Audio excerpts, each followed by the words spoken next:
नमस्कार दोस्तों। हम अक्सर बातें करते हैं कर्म की कि व्यक्ति को कर्म के अनुसार ही उसे नया जन्म मिलता है या फिर कर्म के अनुसार ही उसे अपने सुख और सुविधा मिलते हैं या दुख प्राप्त होते हैं। तो मेरी आज की कहानी इसी कर्म पर आधारित है, तो सुनिएगा ज़रूर। एक फौजी था जो बहुत मेहनत से पैसे अर्जित करके उसने बहुत सारे पैसे इकट्ठा करके रखे थे। एक सेठ ने उसे कहा कि तुम्हारे पास जो पैसे हैं वो मुझे दे दो ताकि मैं अपना व्यवसाय शुरू कर सकूं और बाद में मैं तुम्हारा पैसा लौटा दूंगा। फौजी ने भी कहा कि ठीक है, इसे मेरा क्या नुकसान है। उसने अपने सारे पैसे उस सेठ जी को दे दिए। सेठ जी ने पैसे से अपना व्यवसाय शुरू किया और भगवान की कृपा से उसके व्यवसाय में उसे बहुत ज़्यादा तरक्की भी हुई और बहुत ज़्यादा मुनाफा होने लगा। फौजी जो कि सेना में था, वो लड़ाई के कारण लड़ाई छिड़ गई थी, जिसके कारण वो अपने काम पर चला जाता है और दुर्भाग्यवश उस लड़ाई में उस फौजी की मृत्यु हो जाती है। ये सुनकर सेठ बड़ा खुश होता है। वो सोचता है कि चलो अब फौजी को पैसे लौटाने भी नहीं पड़ेंगे, क्योंकि फौजी के ना आगे कोई था ना कोई पीछे, यानी उसका धन लेने वाला कोई व्यक्ति नहीं था।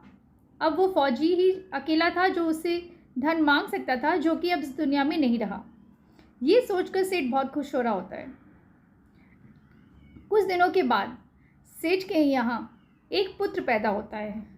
अब तो सेठ की खुशी का ठिकाना नहीं रहता, वो और अधिक खुश हो जाता है।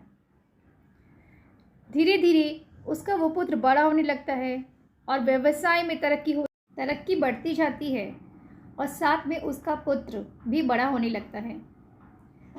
पुत्र काफ़ी बड़ा हो चुका होता है। अब उसके ब्याह के लिए वो लड़की ढूंढने लगते हैं। घर में नई नवेली बहू आ जाती है। घर में खुशियों का माहौल रहता है, हर तरफ खुशी खुशी रहती है। सेठ बहुत ही प्रसन्न होता है। कुछ दिनों के बाद सेठ का वो बेटा बीमार पड़ने लगता है। बहुत सारे वैद्य से दिखाता है वो, लेकिन उसका कोई परिणाम नहीं मिलता और उसकी तबीयत दिन ब दिन खराब होती जाती है। सेठ परेशान होने लगता है। पैसे खर्च होते जाते हैं और कहीं भी फ़ायदा नहीं मिल रहा होता है, बल्कि हर जगह निराशा ही हाथ लगती है। डॉक्टर ये बोल देते हैं कि अभी कुछ दिनों का मेहमान है, इसे यहाँ से ले जाओ, ये ठीक नहीं हो सकता, इसकी बीमारी लाइलाज है।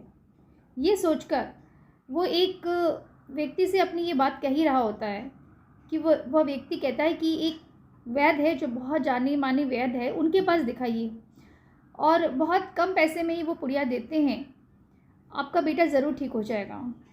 सेठ जी वहाँ पे भी अपने बेटे को लेके जाते हैं। वैद्य के यहाँ से पुड़िया लेके आते हैं और बेटे को वो दवाई वाली पुड़िया खिला देते हैं। दवाई की पुड़िया खाते ही बेटे की तुरंत ही मृत्यु हो जाती है।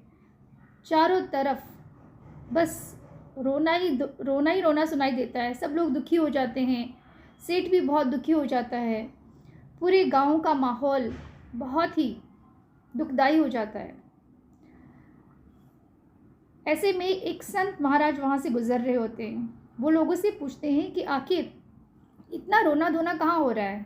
तो उसमें से एक व्यक्ति बोलता है कि एक सेठ जी है, उनका जवान बेटा जिसकी मृत्यु हो गई है, जिसके कारण गांव का माहौल बहुत ही दुखदाई है और इसी कारण सब लोग बहुत रो रहे हैं या परेशान हो रहे हैं। तो संत जी सेठ के पास कहते हैं कि क्या हुआ, क्यों रो रहे हो।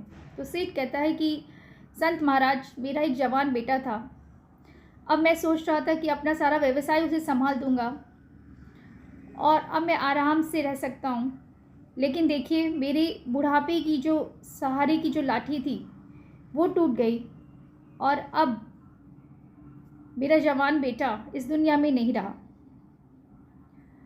तो मैं रोऊंगा नहीं तो और क्या करूँगा। तो संत महाराज कहते हैं कि उस दिन तो तुम बड़े खुश थे। तो सेठ जी कहते हैं किस दिन। उसी दिन जिस दिन फौजी ने तुम्हें बहुत सारे पैसे दिए थे। तो हाँ, फौजी ने तो मुझे पैसे दिए थे व्यवसाय करने के लिए। संत जी कहते हैं, और उस दिन तो तुम्हारी खुशी का ठिकाना ही नहीं था। फिर सेठ जी पूछते हैं, किस दिन? उसी दिन जिस दिन तुम्हें पता चला कि फौजी इस दुनिया में नहीं रहा, क्योंकि तुमसे कोई पैसे लेने वाला तो बचा नहीं। फिर से संत जी कहते हैं कि उस दिन तुम्हारी पैर जमीन पर ही नहीं पड़ रहे थे। सेठ जी फिर पूछते हैं, किस दिन? उसी दिन जिस दिन तुम्हारे बेटे का ब्याह था।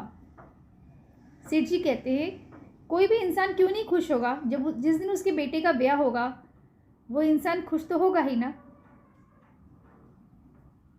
फिर संत जी ने कहा, जिस दिन तुमने अपने मन में ये खुशी मनाई थी, फौजी के ना आने से तुम बड़े खुश हुए थे, तो ये वही फौजी है जो सूद समेत अपना पैसा लेने तुम्हारे बेटे के रूप में आया था। तो दोस्तों, कर्मों का फल हर इंसान को ज़रूर भोगना पड़ता है। यदि आप अच्छा करिएगा तो आपको भगवान अच्छा ही देंगे। कई बार हम सोचते हैं हमने गलती तो की, कोई हमें देख नहीं रहा, लेकिन हाँ, भले दूसरे लोग इस बात को ना देख रहे हो, लेकिन वो ऊपर बैठे परमात्मा है ना, वो हमारे हर कर्म की सही तरह से लिखित रूप में लिखी रहती है उनके पास हर बात। भले कोई ना देख रहा हो, लेकिन वो ज़रूर देख रहे होते हैं, और वहाँ कहीं चूक नहीं होती।